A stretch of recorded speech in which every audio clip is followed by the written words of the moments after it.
नमस्कार, ताजा अपडेट के साथ मैं हूं आपके साथ अशोक वर्मा। आप देख रहे हैं टीवी 20 न्यूज। अपने अपने क्षेत्रों की खबरें देखने के लिए बने रहिए हमारे साथ। हम शुरुआत करते हैं खबरों का सिलसिला। इस खबर के प्रायोजक हैं Purvanchal machinery agencies, Burma tower, Narauli, Tanishq showroom के नीचे, आजमगढ़। प्रोप्राइटर हैं अशोक वर्मा और मोबाइल नंबर है 9415207728। गांव के चकमार्ग पर अवैध रूप से मकान के निर्माण को रोकने की मांग को लेकर पीड़ित ने आज जिलाधिकारी से शिकायत किया और मांग किया कि पहले सीमांकन कराया जाए, फिर मकान का निर्माण कराया जाए। जिलाधिकारी कार्यालय पर पहुंचे सदर तहसील के बांकीपुर गांव निवासी बलिराम का आरोप है कि गाटा संख्या 214 चकमार्ग है जिसके सीमांकन के लिए दरख्वास्त दी गई थी, जिसके लिए राजस्व टीम का भी गठन कर दिया गया, लेकिन राजस्व टीम बरसात के समय मौके पर पहुंची और बगैर पैमाइश के वापस चली आई। आरोप है कि हल्के के लेखपाल की मिलीभगत कर विपक्षी ने अपने पक्ष में रिपोर्ट लगवा लिया। इसका बड़ा कारण यह भी है कि विपक्षी ग्राम प्रधान का भाई भी है, जिसके बाद वह चकमार्ग पर अवैध रूप से मकान बनवा रहा है। पीड़ित ने डीएम से मांग किया है कि पहले सीमांकन करा लिया जाए, फिर मकान का निर्माण हो, नहीं तो इसमें गाँव में आने जाने वाला रास्ता अवरुद्ध हो जाएगा। हमारा नाम बलिराम यादव। कहाँ के रहने वाले? बांकीपुर गांव, थाना? रानीसरा। क्या मामला था आज आप यहाँ आए? आज डीएम साहब से मिलने क्या कई बार हम आ चुके हैं और आ करके केवल हमारी दफ़ा 24 की पैमाइश के लिए हम दरख्वास्त सन 17 में दिए हैं, आज तक पैमाइश हुई नहीं। और एक चक्रोट है 241 नंबर, उसका सीमांकन भी नहीं हुआ, उसकी भी मांग किया था हमने। कमिश्नर और डीएम और उप जिला अधिकारी तक हम इसकी गुहार लगाए, लेकिन आज तक न सीमांकन हुआ, न 241 नंबर चक्रोट का सीमांकन हुआ। और दूसरा आदमी मेरी ज़मीन में मकान बना रहा है, जोगिंदर यादव लेखपाल, बार बार उप जिला अधिकारी को बार बार गुमराह कर रहा है और फर्जी रिपोर्ट बनाया है।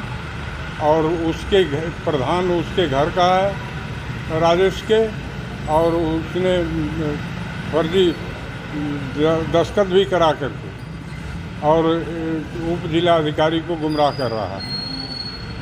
और बार बार कहने पर उप जिला अधिकारी भी नहीं सुन रहे हैं कि हम चाहते हैं कि वो चक्रोट का और हमारी भूमधरी का और हमारी आबादी का जबकि ये कर नहीं सकते, लेकिन हमारी भूमधरी और हमारा 241 नंबर चक्रोट कन्फर्म हो जाए।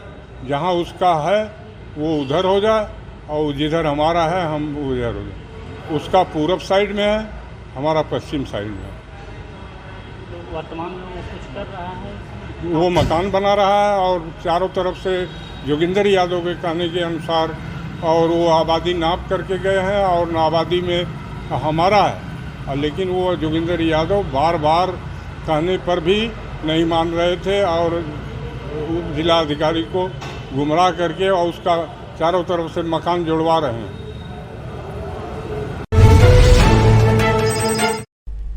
आजमगढ़ में काशी व गोरखपुर क्षेत्र के संगठनात्मक बैठक के सिलसिले में पहुंचे भारतीय जनता पार्टी के प्रदेश अध्यक्ष भूपेंद्र चौधरी ने कहा कि जिस प्रकार से वर्ष 2014, 17, 19 और 22 का चुनाव जीते थे, उसी तरह से 2024 का भी चुनाव बीजेपी जीतेगी।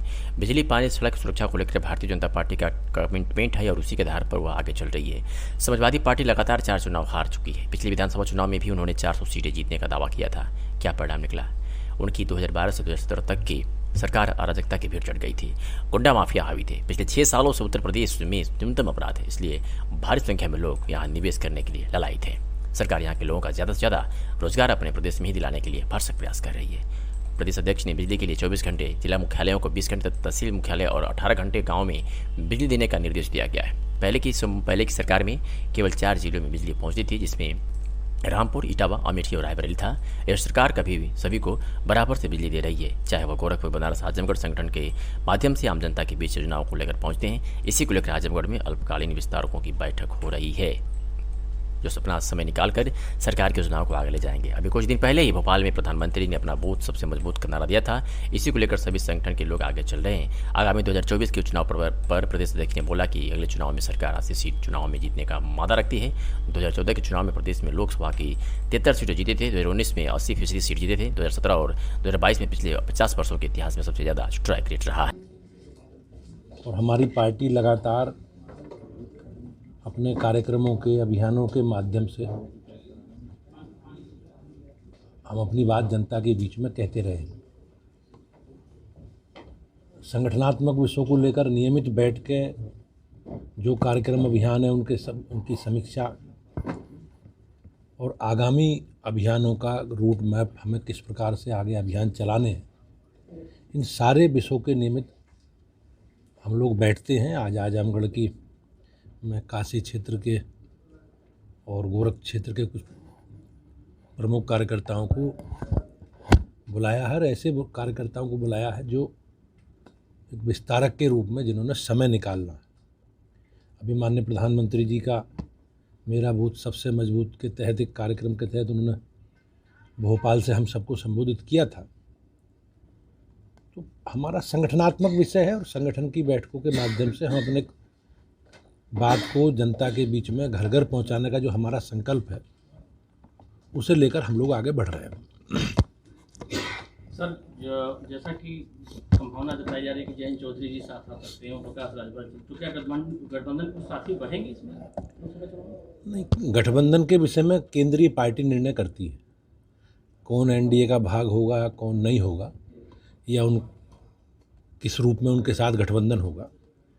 लेकिन हम लोग, हमारी पार्टी का राज्य स्तर का मेरा निजी मत ये है कि हमारे विचार से जो सहमत है, जो मोदी जी के नेतृत्व में काम करना चाहते हैं, हम सबका स्वागत है।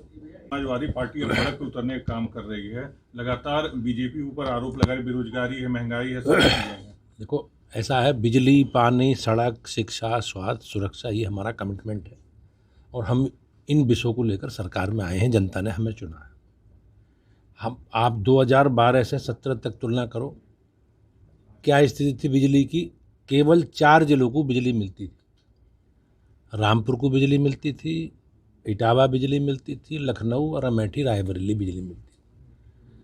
हमारी सरकार आने के बाद योगी जी ने बिल्कुल स्पष्ट एक शासनादेश जारी करके बगैर किसी भेदभाव के बिजली के वितरण की पारदर्शी व्यवस्था हमने लागू की। हम सभी मुख्यालयों में 24 घंटे बिजली देगी सरकार, गांव में 18 घंटे देगी, तहसील मुख्यालयों में 20 घंटे देगी। एक बिल्कुल स्पष्ट मंशा के साथ शासनादेश है और बगैर किसी भेदभाव के। कोई हमारा समर्थक है, कोई वोटर है, कोई हमारा विरोधी है, गोरखपुर में भी उतनी बिजली मिलेगी, बनारस में भी उतनी मिलेगी और आजमगढ़ में भी उतनी मिलेगी। इन लोगों ने भेदभाव किया राजनीति। 4 दिन 5 दिन हो जा रहा है, तो इस निश्चित रूप से हम लोग उस पर आगे बढ़ रहे हैं। हमने बेहतर कनेक्टिविटी दी है, हमने बेहतर सड़कों की व्यवस्था की है और बेहतर कानून के राज के साथ आज अपराध न्यूनतम स्तर पर है। हम इस संकल्प के साथ आगे बढ़ रहे हैं और हम अपनी बात, अपना रिपोर्ट कार्ड लेकर जनता के बीच में। मोदी सरकार के 80 जीतने का लक्ष्य रख रही है तो नहीं, हमारा जो हमने काम किए हैं, हमारी सक्रियता संपर्क है लोगों ने के बीच में, जो मोदी जी के प्रति लोगों का विश्वास है, योगी जी का विश्वास है, हम उसके आधार पर हमने कहे हैं। पिछले चुनावों के जो परिणाम रहे हैं उन परिणामों के आधार पर भारतीय जनता पार्टी ने अपने कार्यकर्ताओं की मेहनत के आधार पर एक संकल्प लिया है कि हमें सभी सीटें मोदी जी के नेतृत्व में जीतनी है। हम 2014 में 73 सीटें जीते थे लोकसभा की। 2019 में गठबंधन हो गया, उसके बावजूद भी हम लोग 80% सीटें जीते लोकसभा की। विधानसभा में भी पिछले 50 वर्षों में सर्वाधिक स्ट्राइक रेट बीजेपी का 2017 में रहा, 2022 में रहा। तो हमारा संकल्प है और उस संकल्प को लेकर हम लोग जनता के बीच में जाएंगे। समाजवादी पार्टी पिछले 4 चुनाव हार चुकी है और उन्होंने पिछले विधानसभा चुनाव में भी कहा कि 400 से ज़्यादा सीटें विधानसभा में जीतेंगे। तो कैसा परिणाम रहा ये तो सब आप लोग जानते हैं। तो हम लोग निश्चित रूप से अपने काम के आधार पर, अपने सक्रियता संवाद के आधार पर और जो काम हम लोगों ने किए हैं, आपने देखा होगा भारतीय जनता पार्टी एक ऐसा राजनीतिक दल है कि जो अपने रिपोर्ट कार्ड के साथ जनता के बीच में, ये लोग जनता को ध्यान भटकाने के लिए गठबंधन कर रहे हैं। भारतीय जनता पार्टी का एक कार्यकर्ता अपने कार्यक्रमों के, अभियानों के और अपने कामों के माध्यम से जनता के दुख दर्द में साथ खड़े हैं। कह रही है कि 9 साल में सिर्फ महंगाई, बेरोजगारी और भ्रष्टाचार 3 खाली हुआ है और कुछ काम नहीं हुआ। समाजवादी पार्टी को अपने कालखंड के जो उन्हें अनुभव होंगे उसकी चर्चा वो लोग करते हैं। 2012 से और 2017 तक वो सरकार में रहे। किस प्रकार से अराजकता, गुंडागर्दी, बेईमानी, भ्रष्टाचार और पूरा प्रदेश दंगाइयों के हवाले था और सरकारें दंगाइयों के समर्थन में खड़ी रहती। आज उत्तर प्रदेश में मोदी जी के राज, योगी जी के राज में एक भी दंगा पिछले 7-6 वर्षों में नहीं हुआ है और आज अपराध न्यूनतम स्तर पर है। आज आप देखेंगे कि पूरी दुनिया का निवेशक उत्तर प्रदेश में निवेश करने के लिए आ रहे हैं और निश्चित रूप से सरकार का जो संकल्प है अच्छा निवेश हो और उस निवेश के आधार पर हमारे प्रदेश के युवाओं को रोजगार मिले, इसके लिए प्रयास सरकार कर रही है और मुझे विश्वास है कि हम लोग सफलता के साथ उत्तर प्रदेश को सजाने का और संवारने का काम करेंगे। आजमगढ़ में ब्रजेश कुमार दुबे, जाफरपुरी, राष्ट्रीय सचिव अखिल भारत वर्षीय ब्राह्मण सभा व सह संयोजक स्वच्छता अभियान भाजपा आजमगढ़ की निजी आवास जाफरपुर पर उनके माता पिता स्वर्गीय राधेश्याम दुबे, स्वर्गीय शैल कुमारी की 7वीं पुण्यतिथि विधिवत पूजन अर्चन के उपरांत सर्वप्रथम श्री दुबे द्वारा साधु संतों को अग्वस्त्रम प्रदान कर दान पुण्य किया गया और गरीब बेसहारा औरतों को वस्त्र और नन्हे मुन्ने बच्चों में टिफिन, थर्मस, टॉफी, बिस्किट, वस्त्र, फल, प्रसाद, कैलेंडर का वितरण किया गया। इस मौके पर शाम में भव्य भंडारे का आयोजन किया गया जिसमें जनता जनार्दन ने भंडारे का प्रसाद ग्रहण किया। बताते चले कि ब्रजेश कुमार दुबे जाफरपुर ने बताया कि हर वर्ष की बात इस वर्ष भी हमारे माता पिता स्वर्गीय राधेश्याम दुबे, स्वर्गीय शैल कुमारी के 7वीं पुण्यतिथि मना रहे हैं। साधु संतों का भंडारा, गरीब बेसहारा औरतों में दान पुण्य, नन्हे मुन्ने बच्चों को डॉक्टर समझकर उन्हें उपहार का वितरण, शाम को भव्य भंडारे के रूप में हम अपने माता पिता को याद करते हैं। इस मौके पर तमाम लोग मौजूद रहे। आज किस तरह का आयोजन किया जा रहा है? हम अपने पिताजी की पुण्यतिथि हर वर्ष की भांति इस बार 7वीं पुण्यतिथि मना रहे हैं और एक दिन पहले रामचरितमानस पाठ बैठाए थे, उसके बाद रुद्राभिषेक कराए, उसके बाद साधु संतों में कुछ वस्त्र और साधु संतों का भंडारा किए और नन्हे मुन्ने बच्चों में कुछ उपहार, स्कूली सामान उन बच्चों में अपने पिता के आत्म के शांति के लिए, माता पिता के लिए उन बच्चों में उपहार देवता समझ करके उन बच्चों को मैंने दिया और शाम को भव्य भंडारा जनता जनार्दन के बीच में कर रहा हूँ। जीवित माँ पिता की सेवा आज के समाज में लोग नहीं कर पा रहे हैं और आप लगातार निरंतर कई वर्षों से इस तरह का, तो क्या विचार है मन में, किस तरह की प्रेरणा समाज को देना चाहते हैं? शास्त्र में लिखा है पुत्र कपूत भले हो लेकिन माता नहीं कमाता। मैं अपने आप को बहुत दुर्भाग्यशाली समझता हूँ। मैं अपने माता पिता को हृदय में रखता था और हृदय में हमेशा मर गए, उसके बाद भी उनको हमेशा याद करता हूँ और आज 7वीं पुण्यतिथि उन्हीं को याद करने के लिए उन सभी सुपुत्रों से यह कामना करता हूँ हाथ जोड़ के कि संसार में अगर कोई सबसे बड़ा देवता है तो वह पिता है और वह सबसे बड़ी देवी कोई है वह माँ है। माता और पिता की अगर हम जीवन पर्यंत अपने पूजा पाठ और उनको याद करते रहेंगे तो इस संसार में कभी हमें निर्बल, निर्धन और निर्धन नहीं बनना पड़ेगा। यह हम सीख आज 7 वर्षों से कर रहे हैं और सीख रहे हैं और सीखने की कामना उन सपूतों से कर रहे हैं। आजमगढ़ में महिला कल्याण विभाग द्वारा बेटी बचाओ बेटी पढ़ाओ योजना अंतर्गत बालिका के जन्म के प्रति समाज में सकारात्मक सोच को बढ़ावा देने के लिए जिला महिला अस्पताल में आयोजित कन्या जन्मोत्सव कार्यक्रम में जिलाधिकारी विशाल भारद्वाज द्वारा जिला महिला अस्पताल में जन्मे नवजात शिशुओं की माताओं में बेबी किट, मिष्ठान एवं वस्त्र वितरित किया गया। इस दौरान जिलाधिकारी ने सीएमएस को निर्देश दिया कि जिला महिला अस्पताल में जो भी नवजात शिशु पैदा हुए हैं उनका निर्धारित समय पर टीकाकरण करना सुनिश्चित करें। इसके साथ ही उन्होंने जिला प्रोबेशन अधिकारी को निर्देश दिया कि महिला अस्पताल में जो भी नवजात शिशु पैदा हो रहे हैं उनको कन्या सुमंगला योजना का लाभ दिलाना सुनिश्चित करें। इस अवसर पर नवजात शिशुओं की माताओं की उपस्थिति में केक काटकर कन्या जन्मोत्सव कार्यक्रम मनाया गया। जिला महिला अस्पताल के सीएमएस डॉक्टर प्रभु दयाल गुप्ता ने बताया कि बेटी बचाओ बेटी पढ़ाओ प्रधानमंत्री की महत्वाकांक्षी योजनाओं में से एक है। इस योजना का उद्देश्य महिलाओं के लिंगानुपात को बराबर करना है। उन्होंने कहा कि कन्या जन्मोत्सव का उद्देश्य कन्या भ्रूण हत्या को रोकना है तथा समाज में बालिका के जन्म के प्रति सकारात्मक सोच को बढ़ावा देना है। आज सर क्या कार्यक्रम मनाया गया महिला? आज 11 जुलाई मंगलवार को एक कार्यक्रम रखा गया था कन्या जन्मोत्सव का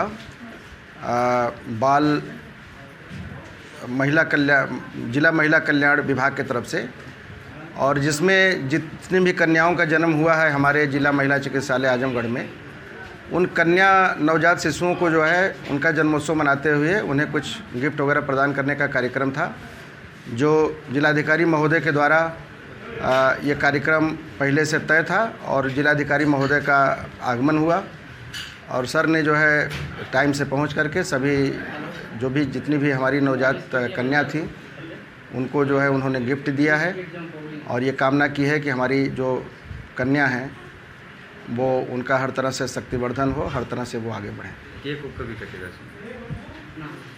केक उक भी कटेगा? हाँ, चूँकि ये जन्मोत्सव का कार्यक्रम है इस नाते केक कटने का भी एक इसमें प्रोग्राम है और एक केक का कार्यक्रम इसके बाद होगा। सर अपना परिचय बताते हुए क्या कार्यक्रम है? मैं BL यादव, जिला प्रोबेशन अधिकारी आजमगढ़। बेटी बचाओ बेटी पढ़ाओ माननीय प्रधानमंत्री जी की महत्वाकांक्षी योजनाओं में एक महत्वपूर्ण योजना है। इस योजना को लागू करने का उद्देश्य महिलाओं के लिंगानुपात के अंतर को पाटना है। उसके अंतर्गत जिलाधिकारी महोदय की गरिमामयी उपस्थिति में यह कार्यक्रम का आयोजन किया गया था, जिसमें हमारे नवजात कन्याएं जो जिला महिला चिकित्सालय में पैदा हुई थी उनको बेबी किट, मिष्ठान, वस्त्र व केक काट के इसको हम लोगों ने संपन्न किया कराया है। और क्या समाज में संदेश देना चाहेंगे? अब इसमें हम लोगों का यही है कि जो भी बेटियां पैदा होती हैं उनको समान शिक्षा के अवसर से वंचित न किया जाए, उनका सशक्तिकरण किया जाए। इसका उद्देश्य यही है। मुख्यमंत्री कन्या सुमंगला योजना से इन जो भी एकल बच्चियां हमारी हैं उनको इस योजना से भी जोड़ा गया। प्रदेश नेतृत्व के आह्वान पर कर्मचारी शिक्षक संयुक्त मोर्चा ने पुरानी पेंशन बहाली को लेकर राजनगर क्षेत्र में बाइक जुलूस निकालकर प्रदर्शन किया और जिला प्रशासन को ज्ञापन सौंपा। कर्मचारी शिक्षक संयुक्त मोर्चा उत्तर प्रदेश के बैनर तले कर्मचारियों ने विभिन्न मांगों को लेकर रोडवेज से नगर क्षेत्र में बाइक रैली निकाला। बाइक रैली नगर के रोडवेज सिविल लाइन कचहरी विकास भवन होते हुए जिलाधिकारी कार्यालय पर पहुंचा और जिला प्रशासन को ज्ञापन सौंपा। इस दौरान कर्मचारी नेता PN सिंह ने बताया कि आज पुरानी पेंशन बहाली, स्थानांतरण की पुरानी व्यवस्था व संविदा पर लंबे समय से तैनात कर्मचारियों को नियमित सहित 12 सूत्री मांगों को लेकर बाइक रैली निकालकर विरोध प्रदर्शन किया गया। इसके बाद जैसे प्रदेश नेतृत्व का निर्देश मिलेगा आंदोलन किया जाएगा। अपना परिचय देते हुए आज क्यों इस तरह से हो रहा है? मैं PM सिंह, राज्य कर्मचारी संयुक्त परिषद जिलाध्यक्ष एवं कर्मचारी शिक्षक संयुक्त मोर्चा का मैं अध्यक्ष हूँ और क्रांति आह्वान से आज का 11 जुलाई का कार्यक्रम बाइक रैली निकाली गई है, जिसमें स्थानांतरण नीति का विरोध है, पुरानी पेंशन बहाली को लेकर है और संविदा आउटसोर्स साथियों को नियमितीकरण को लेकर है और सरकारी जो संस्था है उसका निजीकरण बंद किया जाए और राष्ट्रीय वेतन आयोग का गठन किया जाए और से 12 सूत्री मांग पत्र को लेकर हमारा आज पूरे प्रदेश में बाइक रैली चल रही है। उसी के तहत आज पूरे शहर में आप लोग चक्रमण करेंगे? हम यहाँ से निकले हैं तो सिविल लाइन विकास भवन होते हुए और हम लोग आएंगे, जिलाधिकारी महोदय को ज्ञापन सौंपेंगे। आज का ही कार्यक्रम। आजमगढ़ के बुढ़नपुर तहसील क्षेत्र के सरियास रत्नावे गांव में किसान जिनका नाम सुरेश सिंह, इनका आरोप है कि काफी मजदूरी बढ़ जाने से हम किसानों को काफी परेशानियों का सामना करना पड़ रहा है। धान की नर्सरी तैयार हो गई है, जहां एक तरफ मजदूर 1 बीघे की रुपये का दाम लगता था वह अब 10-20 बीघे की रुपये का दाम मांग रहे हैं, जिसको लेकर मजदूरों द्वारा हमारे खेत की धान की नर्सरी उखाड़ कर मजदूरों द्वारा छोड़ दिया गया है, जिसको लेकर हम किसान परेशान हैं और इस धान की नर्सरी को पूरे खेत में फेंकने के लिए मजबूर हैं और हम भगवान के भरोसे छोड़ रहे हैं। यदि रुपये करने वाली कोई मशीन हम किसानों तक आ जाती तो हम लोगों की परेशानियां दूर हो जाती। वही मीडिया से बातचीत करते हुए पीड़ित किसान ने क्या कुछ कहा आपको सुनवाते हैं। क्या नाम है? सुरेश सिंह, सरैया पोहारी बाबा। क्या समस्या जो आज जो है धान की नर्सरी जो बीज जो फेंक रहे हैं? बीज बहुत दिन से यहाँ बिया मजदूर लोग लेकर आए हैं और मजदूर लोग 10 बिस्सा खेत को 1.5 बीघा मान रहे हैं, 1 बीघा मान रहे हैं, 16 बिस्सा मान रहे हैं। इस शर्त पर लोग भाग जा रहे हैं और जब भाग गए तो हम बीज को अपने खेत में छीट। मजदूरी 250-300 एक आदमी का और हाँ बीघा में उसकी मजदूरी होती है 3000, जो 300 में रोपता है, जो 200 में रोपता है उसकी 2000 होती है। इसकी वजह से जो आप हाँ फेंक रहे हैं बिया, पकड़ लेगा तो हमारा, नहीं पकड़ेगा तो ऊपर वाले का है। मजबूरी में आज मजबूरी का नाम महात्मा गांधी है। आजमगढ़ में पैतृक गांव छपरा सुल्तानपुर में स्मृति शिष्य बाबूराम कुंवर सिंह को क्षेत्र के लोगों ने अपने श्रद्धा सुमन अर्पित किया। प्रातःकाल 7 बजे से ही हवन का कार्यक्रम शुरू हुआ। तत्पश्चात बाबूराम कुंवर सिंह की मूर्ति पर पूजन अर्चन के उपरांत उपस्थित शुभचिंतकों ने अपना श्रद्धा सुमन अर्पित कर अपने प्रिय नेता को याद किया। शाम को आजमगढ़ मुख्यालय स्थित सत्य बाबूराम कुंवर सिंह जी की निजी निवास स्थान ग्राम घोरट पर आनापुर रोड निकट ARTO ऑफिस पर भी एक भजन संध्या और श्रद्धा सुमन का कार्यक्रम रखा गया है। सत सत नमन सत्य बाबूराम कुंवर सिंह जी। अजय कुमार सिंह और समाजसेवी प्रवीण कुमार ने आगंतुकजनों का धन्यवाद ज्ञापित किया। ये खबर महाराष्ट्र के भिवंडी शहर के ITL जर्नलिस्ट एसोसिएशन के भिवंडी तालुका के महासचिव पत्रकार सरफराज पठान जर्नलिस्ट ने अपने जन्मदिन पर केक पटाखे और फालतू पैसे बर्बाद न करके वही पैसों का सैकड़ों गरीबों को खाना खिलाया। और उन्होंने कहा कि लोग अपने जन्मदिन के अवसर पर पटाखे और ढेर सारा केक बर्बाद करके जन्मदिन मनाते हैं, लेकिन हाँ, अगर हम वही पैसे का खाना बनवा कर गरीबों को खिला देंगे तो एक अलग सुकून मिलेगा। प्रकार का सामाजिक कार्य हर साल अपने जन्मदिवस के अवसर पर करते रहते हैं। वहीं आसपास के लोग उनके इस कार्य को देखकर काफ़ी उनसे उत्साहित रहते हैं, पता उनको आगे बढ़ने का आशीर्वाद देते रहते हैं। उन्होंने बताया कि जो यह कार्य कर रहे हैं उसमें हमारे शहर के सामाजिक लोग का सहयोग भरपूर मात्रा में मिलता है। लोग हमें अपना भाई समझकर हमारे साथ कंधे से कंधा मिलाकर इस सामाजिक सेवा में अपना योगदान देते हैं। और आज जो भी कुछ कर पाया हूँ उसमें नीलम नाइक दादा और अजित सेठ स्वर सेठ के सहयोग से ही संपन्न हो पाया है। प्रदेश ऊर्जा और नगर विकास मंत्री A.K. शर्मा का जन्मदिन मंगलवार को समाजसेवी व भाजपा नेता रजनीश राय उर्फ राजू के नेतृत्व में कार्यकर्ताओं ने धूमधाम से मनाया। सर्वप्रथम रजनीश राय के नेतृत्व में कार्यकर्ताओं ने जिला अस्पताल पहुंच मरीजों में फल वितरित किया, तो वहीं बाहर आकर गरीबों और दिव्यांगजनों को फल वितरित करते हुए सेवा के माध्यम से ऊर्जा मंत्री A.K. शर्मा की लंबी उम्र की कामना की। इसके बाद रजनीश राय के आवास पर भाजपा कार्यकर्ताओं ने केक काटकर एक दूसरे को खिलाकर जन्मदिन की खुशियां मनाई। इस दौरान रजनीश राय ने कहा कि आज हम लोगों के अभिभावक और प्रदेश के ऊर्जा और नगर विकास मंत्री A.K. शर्मा का जन्मदिन है, इसलिए हम लोगों ने गरीब दिव्यांगों और मरीजों की सेवा करते हुए उनकी दुआओं के माध्यम से ऊर्जा मंत्री की लंबी उम्र की कामना की। और साथ ही हम लोग भगवान से प्रार्थना की कि प्रभु उन्हें इतना सामर्थ्य शक्ति दें जिससे वह प्रदेश को और ऊंचाइयों के रास्ते पर ले जाते हुए जन जन की सेवा करते हुए तरक्की के रास्ते पर निरंतर आगे बढ़ते रहें। इस दौरान गिरीश तिवारी, दीपक मिश्रा, मिक्की, अनिल कुमार राय, धीरज प्रदीप राय, पिंटू, अर्पित सहित तमाम कार्यकर्ता उपस्थित रहे। कुमार राय, आजमगढ़ भाजपा नेता।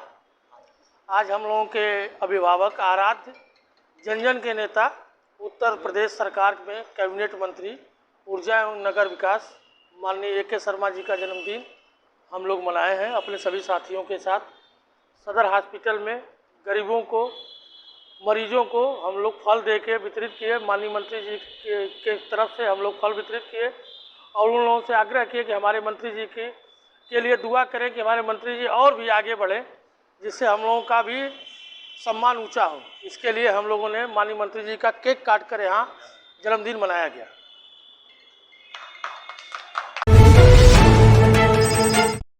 आजमगढ़ के दीदारगंज थाना क्षेत्र के खरसहन खुर्द गांव स्थित स्वास्थ्य केंद्र के पास मंगलवार सुबह 6 बजे करीब सड़क दुर्घटना में एक अधेड़ की मौत हो गई। मौके पर पहुंची पुलिस ने शव को कब्जे में लेकर आवश्यक कार्रवाई में जुट गई। जानकारी के अनुसार दीदारगंज थाना क्षेत्र के खरसहन कला गांव निवासी श्री राम गुप्ता उर्फ धुरपत्री पुत्र हीरा उम्र करीब 52 वर्ष मंगलवार की सुबह फ्रिज बनवाने के लिए किसी इलेक्ट्रीशियन के यहाँ खरसहन खुर्द गाँव में बाइक से गए थे। वापस घर लौटते समय जैसे ही वो दीदारगंज मार्टिनगंज मार्ग पर पहुंचे, दीदारगंज की तरफ से मार्टिनगंज की तरफ से आ रही लोहे की एक एंगल लदी तेज रफ्तार DCM ट्रक की चपेट में आ गई और मौके पर ही उनकी दर्दनाक मौत हो गई तथा बाइक के भी परखच छूट गए।